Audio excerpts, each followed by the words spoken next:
de l'étudiant pour une adaptation réussie à l'université. Je me présente, je m'appelle Nancy Acquignon. Je suis chargée de communication pour France Université Numérique. J'ai avec moi plusieurs personnes qui vont se charger d'animer ce webinaire. Je vais les laisser se présenter. Bonjour, donc moi c'est Hugo, je vais animer le webinaire avec Sonia que je vais laisser se présenter. Bonjour à toutes et à tous, je suis Sonia, France Université Numérique, et je vais modérer avec Hugo cette session.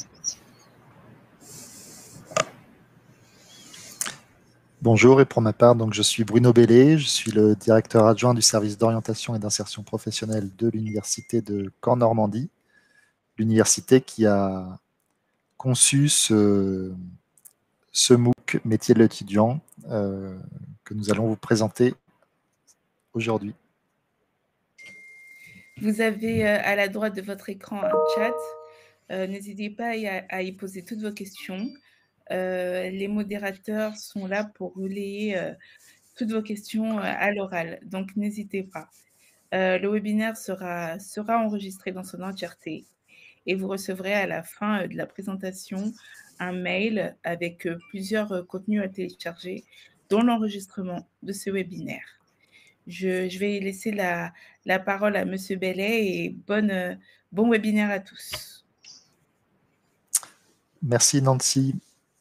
Voilà, je vais d'abord vous présenter donc ce MOOC métier de l'étudiant pour une adaptation réussie à l'université en abordant trois parties principales. D'abord les objectifs, puis les thématiques, et puis j'illustrerai quelques exemples de ressources et d'activités qui vous sont proposées dans ce MOOC. Vous dire que l'Université de Caen-Normandie a conçu ce MOOC dans le courant de l'année 2019, et donc c'est la troisième session cette année de ce MOOC. Il a été conçu en collaboration avec des lycées, des lycéens, et donc j'ai le plaisir de vous en montrer quelques contenus, quelques principes en tout cas. Alors, d'abord vous parler des principaux objectifs qu'on poursuit pour ce MOOC, qui fait partie d'une série de MOOC pour l'orientation des lycéens. Et celui-ci est un petit peu particulier puisqu'il ne concerne pas une discipline en tant que telle, mais plutôt l'intégration à l'université et les conditions de réussite à l'université. Donc les grands objectifs, d'abord, c'est de considérer que le MOOC, il s'adresse bien entendu aux lycéens, mais il peut aussi s'adresser aux enseignants du secondaire et aux parents d'élèves, avec deux possibilités. Pour les lycéens, c'est de suivre le MOOC de manière individuelle et autonome, mais effectivement, il est aussi adapté pour que des enseignants du secondaire l'utilisent en classe au lycée. Donc les objectifs de ce MOOC, c'est de lever les réticences, les préjugés du fonctionnement de l'université, de lever les représentations qu'on peut se faire du fonctionnement des universités, et donc de découvrir des fonctionnements qui sont communs à toutes les universités en France, pas uniquement celle de Caen-Normandie que je représente. C'est d'apporter une aide aux enseignants du secondaire pour animer les heures allouées sur l'orientation, et donc sur une thématique qui sera plus transversale, et donc de faire repérer aux lycéens qui s'intéressent aux études universitaires, et bien de repérer des clés de réussite et de pouvoir anticiper un certain nombre d'éléments qui vont favoriser leur arrivée à l'université dans l'enseignement supérieur. Alors, quelles thématiques sont abordées ?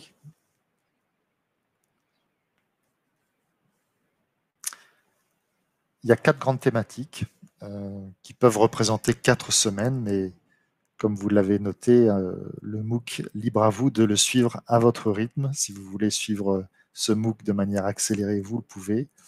Mais notre préconisation, c'est finalement de découper ce MOOC en 4 semaines qui correspondent aux 4 thématiques. Alors, la première thématique, c'est la découverte de l'université. Hein, c'est l'université, un nouveau monde, de découvrir l'organisation de l'université, de découvrir les services de la vie étudiante.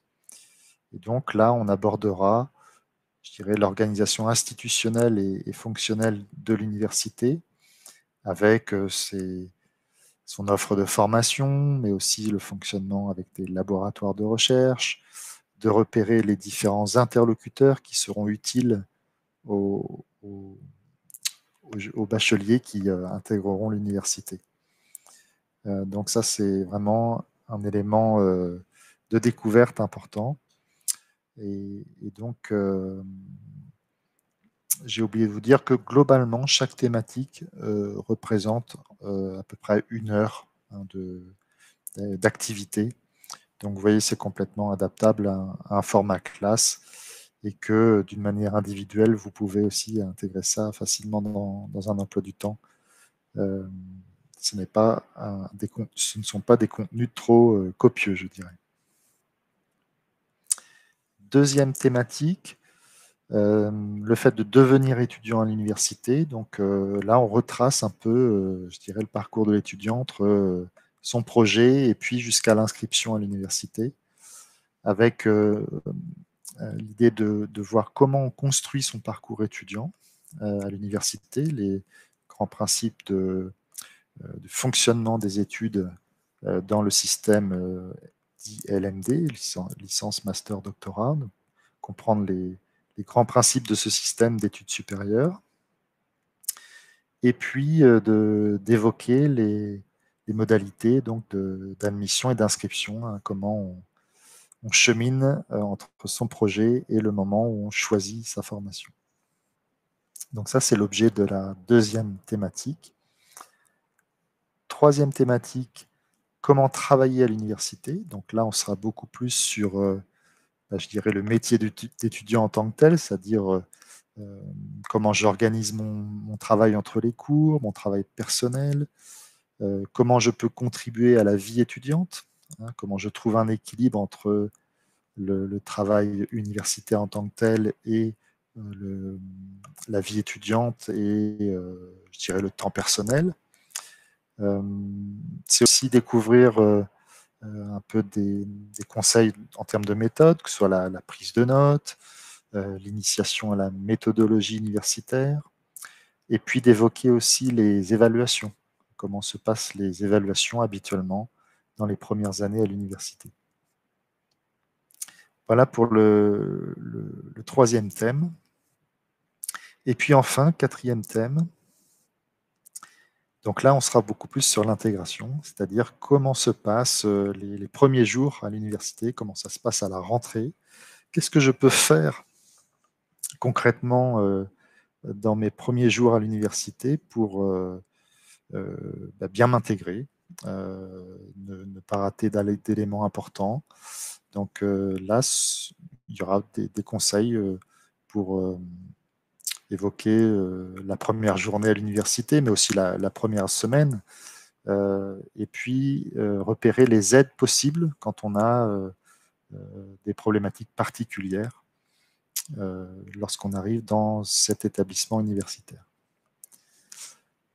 Donc voilà globalement les 4 grandes thématiques. Donc on vous propose de suivre sur 4 semaines, donc avec environ pour chaque thématique 1 heure d'activité.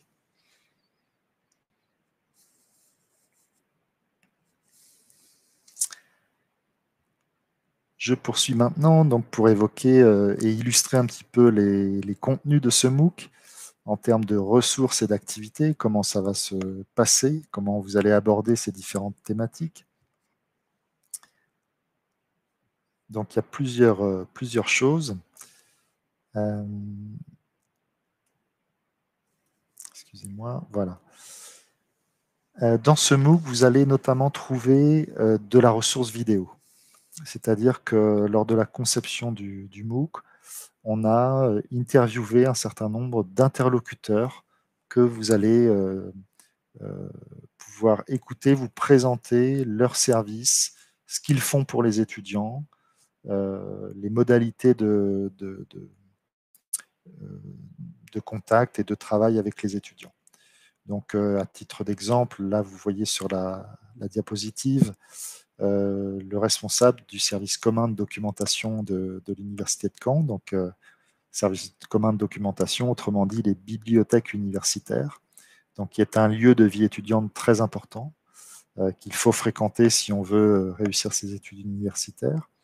Et donc, comme dans toute université, vous avez des bibliothèques universitaires. Et donc, Monsieur Blo-Julienne prend le soin dans cette vidéo d'expliquer le rôle des bibliothèques universitaires, les services qu'ils proposent, que ce soit des services évidemment de mise à disposition de ressources documentaires sous format papier et de plus en plus numérique, et puis les services qu'ils proposent en termes de réservation d'espaces de travail pour des groupes d'étudiants, ou encore des aménagements d'ouverture de bibliothèques en soirée, par exemple, et puis aussi de plus en plus des formations sur les outils numériques en particulier, qui servent à rechercher l'information, faire des recherches bibliographiques notamment, donc des outils spécialisés. Donc la bibliothèque universitaire, c'est un lieu où on peut faire beaucoup de choses, et donc c'est l'objet de cette vidéo. Donc ça, c'est un exemple, et vous découvrirez d'autres services qui sont dédiés aux étudiants. Certains vous évoqueront ceux que vous connaissez dans votre lycée peut-être, mais il y en a d'autres, d'autres qui sont plus développés à l'université. Alors, je vais en citer quelques-uns, à commencer par celui auquel j'appartiens. Dans toutes les universités, vous avez un service commun d'orientation et d'insertion professionnelle, dont les missions sont d'accompagner les étudiants dans leur parcours d'études, dans leur choix de formation, et puis de les accompagner dans l'élaboration de leurs projets personnels et professionnels, mais aussi, de manière plus concrète, de préparer leur insertion professionnelle à travers l'appropriation de techniques de recherche d'emploi, d'accompagnement sur la recherche de stage, notamment, et puis de la mise en relation avec le monde socio-économique. Autre exemple de service dédié aux étudiants, le service des relations internationales pour les étudiants qui viennent en mobilité interne ou pour une mobilité externe dans le cadre de programmes d'échange, par exemple. Donc, sachez que dans les universités, vous avez un service dédié avec des personnels compétents pour préparer un départ à l'étranger dans le cadre d'un semestre d'études ou d'une année d'études, et puis aussi de préparation à des certifications en langue étrangère, par exemple. Donc là aussi, c'est un service qui propose de multiples activités. Voilà quelques illustrations, mais je pourrais évoquer aussi les services de santé des étudiants, évoquer encore les services de vie étudiante qui peuvent avoir différentes appellations selon les établissements. Donc, dans ce MOOC, vous découvrirez l'environnement autour de vos études, et c'est important de connaître ces différents services parce que vous en aurez besoin la plupart du temps. Vous voyez aussi sur la partie droite de cette diapositive, il y a une illustration d'un serious game qui sera proposé dans le cadre de ce MOOC. Donc, c'est une façon de découvrir de manière ludique un peu le parcours d'un étudiant qui découvre son établissement et qui découvre des services et qui aura quelques énigmes à résoudre. Et donc, c'est une manière assez ludique et simple d'apprendre des choses sur le fonctionnement de l'université.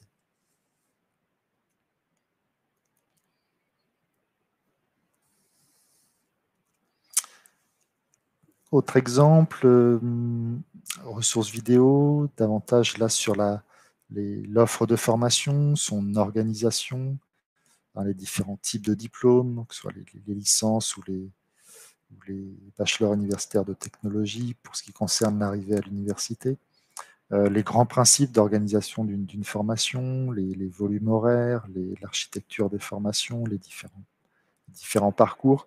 L'objet n'est pas de rentrer évidemment dans le détail de l'offre de formation de chaque établissement, ça serait beaucoup trop long, mais de comprendre le fonctionnement global du du nombre d'années d'études, du fonctionnement des semestres, d'aborder, savoir ce que sont les crédits ECTS, de comprendre les modalités d'évaluation.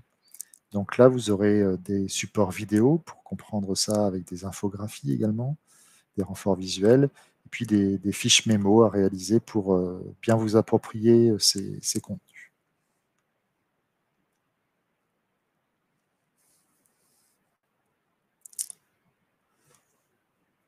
Donc, parmi les activités pour chaque thématique ou chaque semaine, comme vous le souhaitez, donc vous aurez un quiz à la fin de chaque thématique pour vous auto-évaluer et puis vous aider à comprendre. Hein. Donc, je pense que si vous avez l'habitude de suivre des MOOC, vous connaissez ce type de quiz formatif. Et puis des activités complémentaires. Hein. Je vous en cite quelques-unes, peut-être pour vous sensibiliser et vous prévenir de ce que vous pourrez trouver dans ce MOOC. À titre d'exemple, donc, vous aurez à repérer l'organisation de la filière que vous convoitez. Vous pourrez être amené à remplir une fiche sur les étapes de Parcoursup. Autre chose d'assez intéressant aussi, en tout cas que les collègues ont pris beaucoup de plaisir à organiser et à capter, c'est de vous entraîner sur une prise de notes dans un amphi. Donc là, vous serez immergé dans un cours, dans un amphithéâtre, avec un enseignant donc, qui présente un cours d'histoire, je crois me souvenir.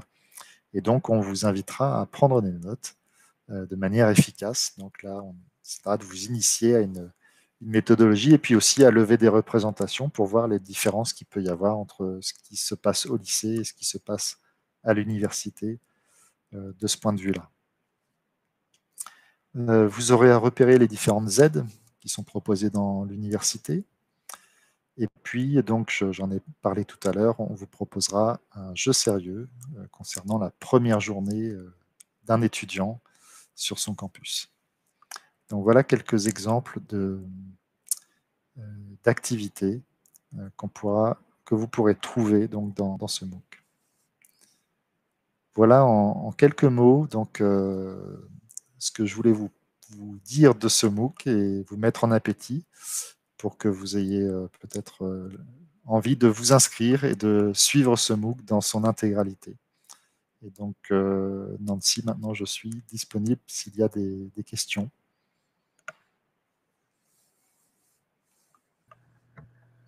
Alors, on a une question de Noah. Quels sont les types de cours à l'université, amphi, etc. Merci Noah de cette question. Alors, premier type de cours, effectivement, celui qui représente souvent l'université de l'extérieur, c'est le cours en amphithéâtre. Donc, un amphithéâtre qui peut, avec différentes tailles, hein, il y a des amphithéâtres qui sont de petite taille, généralement pour 100-150 personnes, et puis des amphithéâtres un peu plus grands pour 400 personnes, et puis des très grands amphithéâtres dans quelques plus rares cas qui peuvent monter jusqu'à 1000 places. D'une manière générale, donc le cours en amphithéâtre, il correspond à ce qu'on... C'est un cours magistral, hein, où là, vous aurez à prendre des notes sur ce cours. Donc ça, c'est la première modalité. Il se trouve que dans la plupart des universités, ces dernières années, avec la réforme de la licence, eh bien, le nombre de cours magistraux en amphi a baissé. C'est-à-dire qu'on cherche davantage à organiser les cursus par petits groupes quand c'est possible. Donc, et puis, ce qu'il faut savoir aussi, c'est qu'il y a certaines filières où le cours en amphi est un passage obligé parce que vous êtes nombreux. Je pense aux filières de droit, aux filières de santé, aux filières de langue étrangère appliquée, filières d'histoire. Voilà, il y a des filières où les étudiants sont nombreux. Mais vous avez aussi à l'université, dès la première année, des petites filières. Alors, je pense aux filières de lettres classiques, aux filières d'allemand. Voilà, il y a quelques filières où finalement, vous n'aurez pas de cours en amphithéâtre parce que l'effectif est plus petit et qu'en fait, ça tient dans une salle de cours plus classique. Donc, premier type de cours, donc le cours magistral en amphithéâtre. Deuxième type de format de cours, c'est ce qu'on appelle les travaux dirigés. Et là, les groupes sont généralement entre 18 et 36 étudiants. Donc là, on se retrouve plutôt dans un format comme au lycée. Donc ça, c'est le deuxième type de cours. Et puis, dans certaines filières, notamment les filières scientifiques, vous aurez des TP, des travaux pratiques, en laboratoire ou pas, ça dépend des filières, où là, c'est un demi-groupe, donc 18 étudiants maximum, puisque là, il y a des contraintes de matériel bien souvent. Donc, en règle générale, en première année, selon les filières, vous aurez autour de 25 heures de cours par semaine, et la répartition entre cours magistraux, TD, TP peut varier d'une filière à l'autre, mais vous n'aurez que très rarement plus de la moitié de cours en amphi. C'est plutôt entre un tiers et 40% aujourd'hui. Et donc, dans certaines filières, beaucoup moins. Voilà les trois grands types de cours. Et puis, on pourrait ajouter aussi, parce que ça se développe depuis quelques années maintenant et plus récemment, c'est les cours à distance. Vous avez dans certains cursus une partie des cours qui sont proposés en visioconférence. Donc ça, c'est aussi à noter, sans parler effectivement des formations qui sont complètement proposées à distance. Voilà, Noah, ce que je peux répondre à votre question.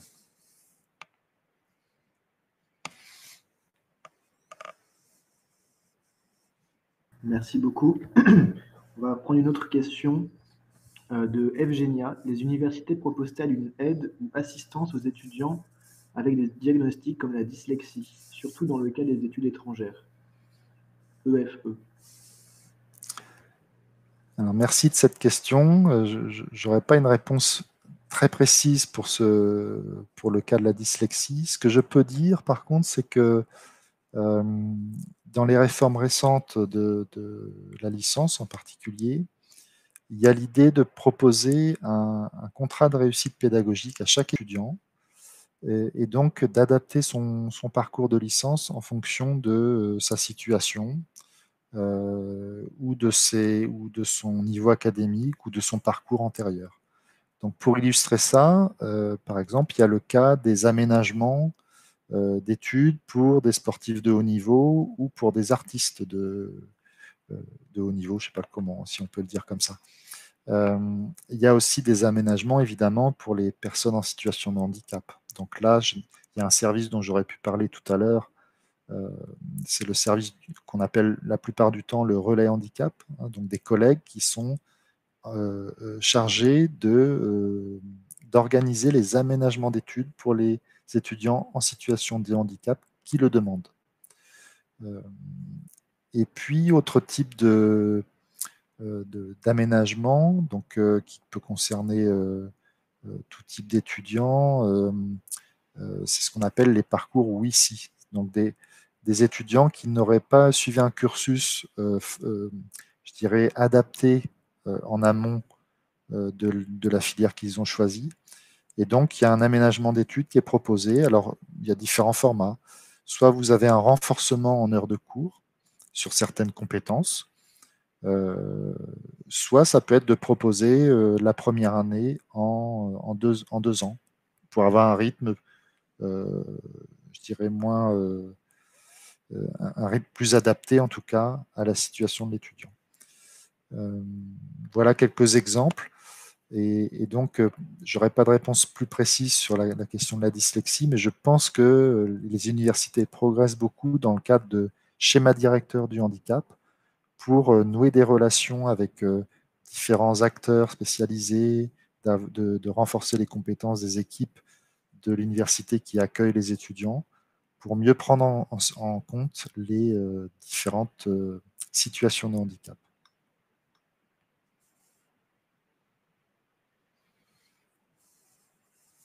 Merci beaucoup.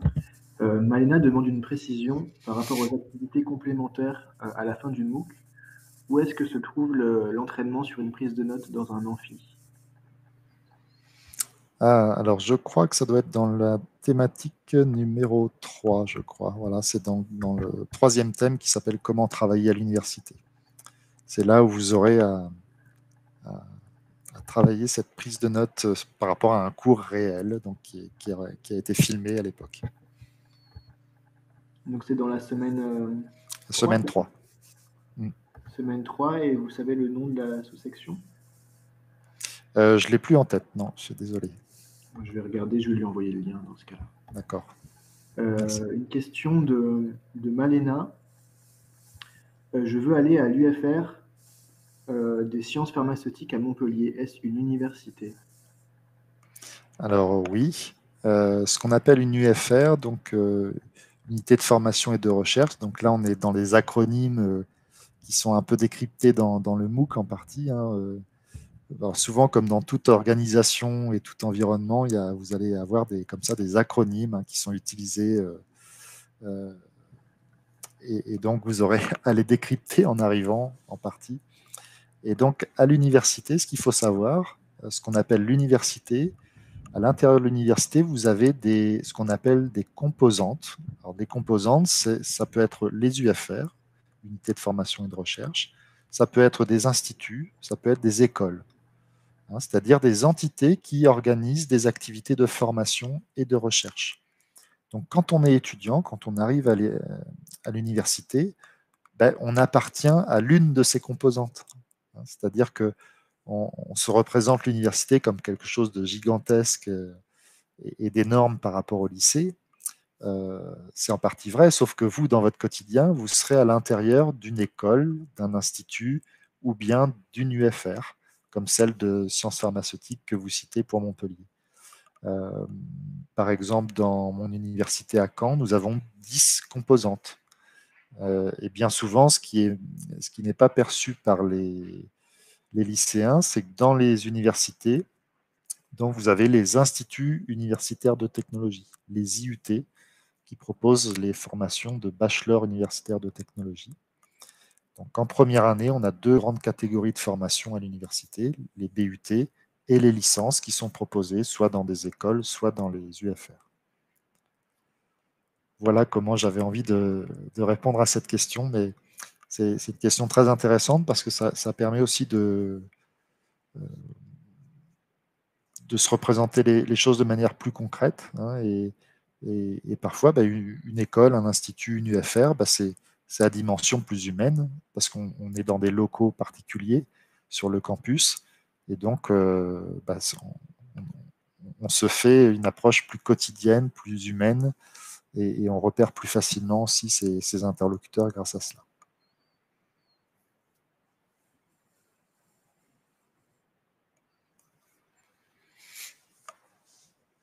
Merci beaucoup. Alors pour le moment, on n'a pas d'autres questions.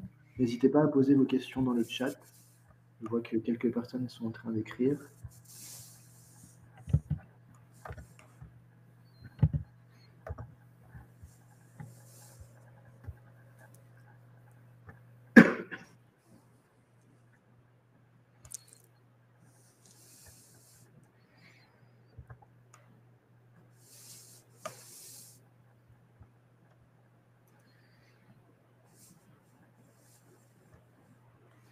Je viens de fournir le lien vers l'activité sur la prise de notes. Alors Noah demande comment sont encadrés les étudiants à l'université. Alors l'encadrement à l'université, il est... Alors ce qu'il y a de similaire avec le lycée, c'est que vous avez différents cours, et pour chaque cours, vous avez un ou plusieurs enseignants qui participent au cours. Je m'explique. Dans un cours, vous pouvez avoir une partie de cours magistraux et une partie de travaux dirigés ou de travaux pratiques. Ce n'est pas nécessairement le même enseignant qui intervient dans les 2 types de cours ou les 3 types de cours. Généralement, il y a un enseignant qui est chargé des cours magistraux. Et puis, vous aurez peut-être un autre enseignant qui s'occupera des travaux dirigés ou des travaux pratiques. Et puisque les étudiants seront répartis en plusieurs groupes, évidemment, selon l'effectif. Donc ça, c'est, je dirais, des repères assez classiques que vous connaissez déjà au lycée. Et donc, ce qu'on appelle le taux d'encadrement, c'est-à-dire le nombre d'enseignants par rapport au nombre des d'étudiants, il varie selon les filières et il varie selon la modalité du type de cours que je vous ai indiqué. Ce qui va changer, par contre, et ça, les étudiants en témoignent souvent, c'est que quand on arrive à l'université, on devient un jeune adulte, on est majeur la plupart du temps, et la relation aux enseignants change par rapport au lycée. C'est-à-dire que les enseignants à l'université, ils vous considèrent comme de jeunes adultes, et donc vous êtes en responsabilité, vous êtes responsable de votre parcours, et vous apprenez l'autonomie aussi.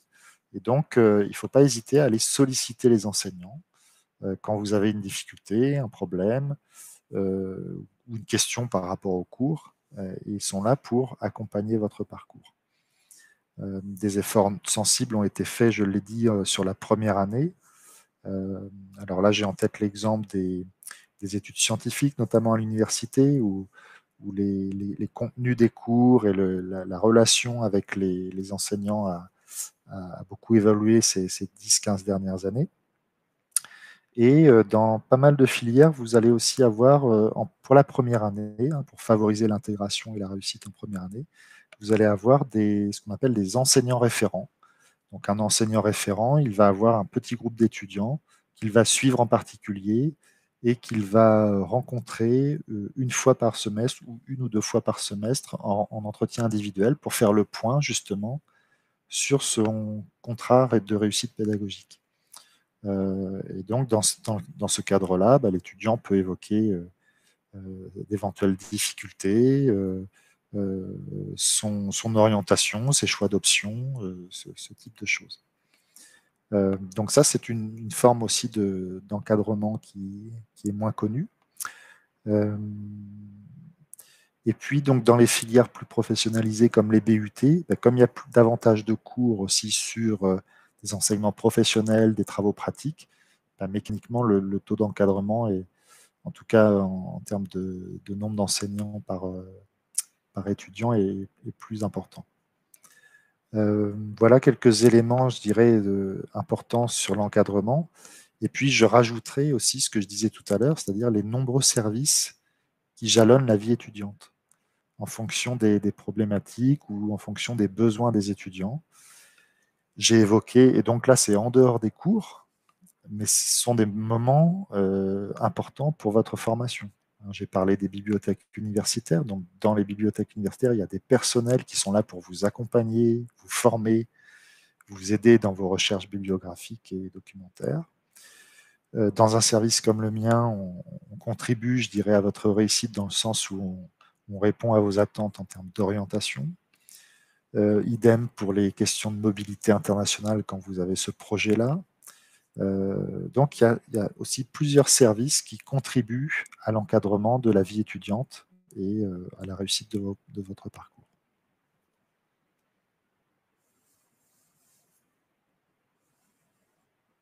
Merci beaucoup. Alors, on a une question de Nikolai. Est-ce que vous pouvez nous expliquer la différence entre le dispositif mineur-majeur? Alors, ce qu'on appelle mineur-majeur, alors ça ne concerne pas forcément toutes les formations. On emploie ce vocable dans des formations pluridisciplinaires, dans des formations aussi spécifiques pour l'accès aux filières de santé, par exemple, ce qu'on appelle les licences accès santé. Donc, le principe d'une majeure, c'est que vous avez une formation, donc dans une formation de licence 1. Prenons la licence 1. Une licence, elle va être découpée en 2 semestres. Chaque semestre, généralement, va être composé de 5 ou 6 unités d'enseignement. Ce qu'on va appeler la majeure, c'est le champ disciplinaire qui va concerner la majorité des unités d'enseignement. Donc, généralement, sur 5, par exemple, 4 des unités d'enseignement sont liées à une discipline. Et donc, ça va être la majeure, ce qu'on va appeler la majeure. Et puis, vous l'avez compris, la mineure concerne l'unité d'enseignement, la 5e, qui concerne un autre champ disciplinaire ou qui concerne, pour illustrer l'exemple que je citais, les contenus liés au domaine de la santé pour les étudiants qui suivent une licence accès santé. Et donc, c'est ce sont des contenus qui vont les préparer, je dirais, à leur orientation vers les filières de médecine, de pharmacie, d'odontologie ou de maïeutique. Donc, j'ai parlé des licences Accès Santé, mais vous avez donc des licences qui sont pluridisciplinaires, où vous avez ce même principe de majeur-mineur. En tout cas, voilà une petite définition de ces deux termes, en espérant que ça réponde à la question de Noah, je crois. Peut-être qu'il faisait référence aux licences Accès Santé, je ne sais pas. Il a marqué merci dans le chat, donc je pense que ça répond bien à sa question. Merci. Anne-Sophie demande, pour un élève qui a besoin d'être plus encadré, la formation BUT est-elle plus adaptée? Alors, moi, j'ai toujours un peu de mal à répondre à ce type de questions parce que chaque individu va mettre des attentes différentes. Quand on parle d'encadrement, c'est assez difficile de savoir de quoi on parle exactement. Si un élève a l'habitude, a besoin, ressent le besoin d'être régulièrement motivé et évalué, dans ce cas, effectivement, le BUT, notamment avec la réforme récente du BUT, c'est une filière qui propose des mises en situation et des situations d'évaluation très régulièrement tout au long de l'année. Donc, de ce point de vue-là, je pourrais répondre oui. Mais vous avez d'autres étudiants, quand ils parlent d'encadrement, en fait, ils expriment aussi l'idée que ils ont besoin d'autonomie en même temps. C'est-à-dire qu'on a besoin de leur donner un cap, de savoir ce qu'ils ont à faire et à quel moment ils doivent le faire. Et ils souhaitent pouvoir s'organiser de la manière qui leur est propre, finalement. Donc, je pourrais répondre très rapidement de manière schématique, vous voyez, mais c'est souvent plus complexe que ça, la question de l'encadrement. Hein, mais si l'idée est de dire, dans ma motivation, des fois, je traîne un peu dans mes travaux, dans mes révisions, et moi, ce qui m'aide finalement, c'est d'avoir des échéances rapides, successives, avec un contrôle d'absence ou ce genre de choses. Effectivement, là, il y a un peu plus de choses de ce type-là en BUT, parce que les effectifs sont plus petits aussi, par rapport à une licence. Mais avec toute proportion gardée, toute réserve, parce que chaque situation est différente. Et comme je vous le disais aussi, il y a des licences avec des petits effectifs et des licences avec des effectifs plus importants. Léa nous demande, j'aimerais devenir éditrice. Faudrait-il que je me dirige vers la branche de lettres classiques ou faut-il que je me dirige vers une autre branche?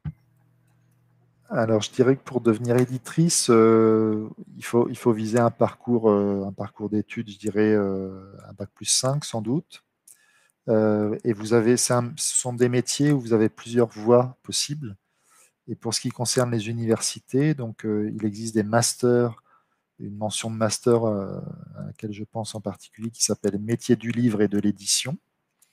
Et donc, ce type de master, vous le trouvez dans plusieurs universités, dont celle de Caen. Et donc, ces masters recrutent différents profils, et effectivement plutôt des profils littéraires. Donc, on peut avoir fait lettres classiques, on peut avoir fait lettres modernes, on peut avoir fait sciences du langage, on peut avoir fait un cursus d'information-communication peut-être. Donc, les masters recrutent différents profils de licence. Et évidemment, pour les métiers de l'édition, on va chercher des étudiants qui ont une culture littéraire. Ça, c'est fort possible et fort probable que ce soit un critère de recherché, avec des compétences rédactionnelles avérées et puis une appétence sur la culture du livre, évidemment.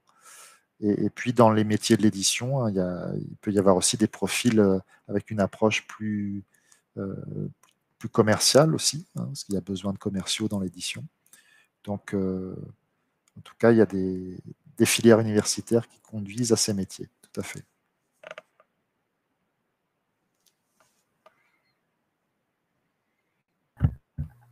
Alors, une question de Noah, quelles sont les qualités à avoir pour être étudiant à l'université? Alors, c'est une question très large. très vaste. Oui. C'est une question très large, Noah, et je pense que... Alors, je vais d'abord vous dire d'où je parle, parce que moi, je travaille dans un service d'orientation à l'université depuis le début des années 2000, donc j'ai rencontré beaucoup d'étudiants. Et en fait, il y a plein de profils de réussite. Il n'y a pas un étudiant qui se ressemble, hein, et je dirais, ce qui est sûr, c'est que l'étudiant, comme je le disais tout à l'heure, c'est un jeune adulte qui est en construction et en prise d'autonomie les premières années. Et parfois, eh ben, la réussite, elle est liée aussi au rythme de cette prise d'autonomie. C'est souvent quelque chose que je constate. Un étudiant qui a 18 ans, quand je le rencontre, qui peut se poser certaines questions et des questions légitimes sur son orientation, et ben 2 ans après, quand il a trouvé sa voie, il change complètement et la motivation change avec, et souvent les clés de réussite aussi. Donc, ce qui est sûr, c'est que le milieu universitaire, c'est un milieu ouvert, pluridisciplinaire, international, parce qu'on y côtoie aussi des étudiants étrangers, et c'est une des richesses. Il faut avoir des qualités de curiosité, parce qu'il y a beaucoup de propositions qui sont faites aux étudiants, dans les cours, dans les enseignements évidemment, mais au-delà des enseignements. Vous avez une vie culturelle, une vie étudiante, vous avez des activités culturelles, sportives, vous avez les moments festifs évidemment, qui font partie de je dirais, de la vie étudiante et de la construction de sa personnalité, des rencontres qu'on va faire. Et donc, je dirais, dans l'autonomie, souvent la clé de réussite, c'est aussi de trouver l'équilibre qu'on va faire entre, je dirais, la vie privée, personnelle, et la vie étudiante et les études.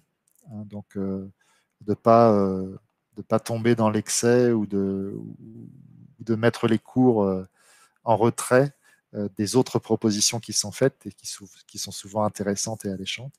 Donc, la vie étudiante, c'est aussi construire un parcours à son rythme au fil des semestres, et c'est aussi prendre en compte son emploi du temps.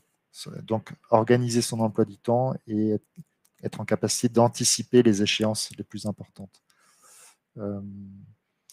Voilà, je dirais quelques grands éléments qui font qu'un étudiant va se mettre en réussite. Donc, la curiosité, l'anticipation, l'organisation du temps. Et après, chacun sa personnalité, et il y a de quoi exprimer ses qualités à l'université.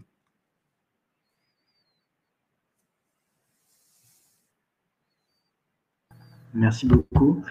Une question d'Arnaud. Peut-on devenir kiné en passant par STAPS? Alors, pour devenir kiné, donc, on devient kiné, les kinés sont formés dans des écoles de kinésithérapie. Il y en a plusieurs en France, et ces écoles, pour leur recrutement, passent des conventions avec les universités, et donc l'accès aux études de kiné donc, se fait soit avec des licences Accès Santé, soit avec le PASS, c'est-à-dire le portail d'Accès Santé. C'est les deux formes d'études proposées en première année pour accéder aux filières médicales et de kiné. Et donc, la licence de STAPS existe avec Accès Santé dans plusieurs universités. C'est le cas dans mon université, c'est le cas dans d'autres. Donc la réponse est oui. Arnaud, je crois, c'est Arnaud qui a posé la question. Donc la licence STAPS propose l'accès santé, donc c'est-à-dire que vous aurez sur le principe hein, les 4 ou 5 unités fondamentales de la mention STAPS, plus une unité d'enseignement liée à la santé. Et donc le principe, c'est qu'il faut valider cette année, être dans les meilleurs, et postuler ensuite sur l'accès sur l'accès à la filière kiné. Donc, c'est la première année de licence qui fait la sélection, entre guillemets. Je vais relayer encore quelques questions. Ensuite, pour celles pour lesquelles vous n'aurez pas le temps de répondre, les participants, vous pouvez poser vos questions sur le forum du cours. Alors, une question de Esteban. Je souhaiterais devenir ingénieur en conception. Pensez-vous qu'une école post-bac serait-elle mieux qu'une école en master après classe préparatoire? Alors, est-ce qu'il peut préciser dans quel domaine? Est-ce que c'est dans le domaine informatique? Il est écrit dans le chat.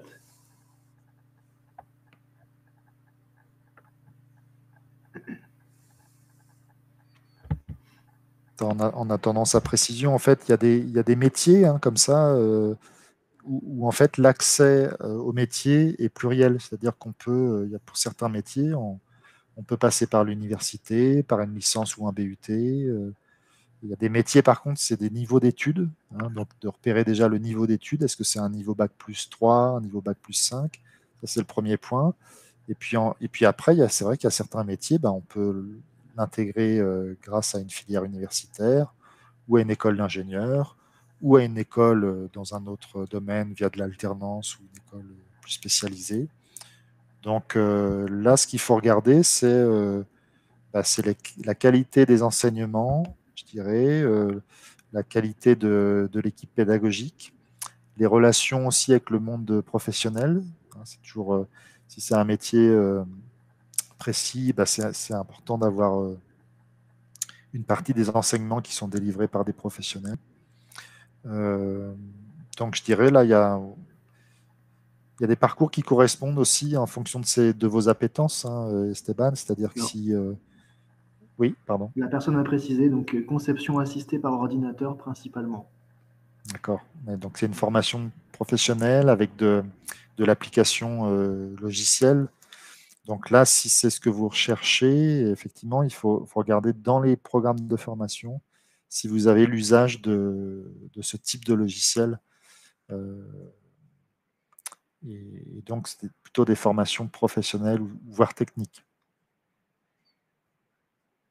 Donc, je sais que ça peut exister en DUT, par exemple, pour ce qui concerne l'université, et ça existe effectivement dans d'autres écoles. Donc, il y a aussi peut-être une réflexion à avoir par rapport à votre situation à vous, quel environnement de travail vous souhaitez, quel budget vous avez aussi pour vous former. Est-ce que vous recherchez une formation avec un stage obligatoire ou bien une formation en alternance? C'est souvent ces questions-là qui vont guider en fait votre choix de formation.